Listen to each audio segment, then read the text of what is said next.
கொஞ்சம் அமைதி வேணும், கொஞ்ச தூரம் சுத்தமான காத்து, அப்படியே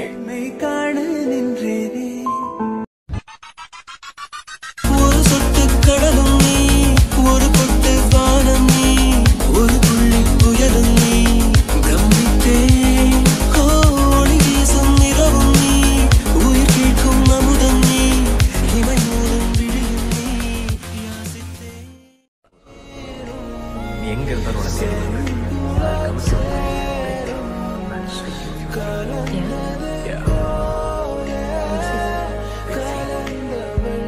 போய் படுத்துக்கோ. உனக்கு முன்னாடி மகன் முடிக்க வச்சுட்டேன். I'm sorry.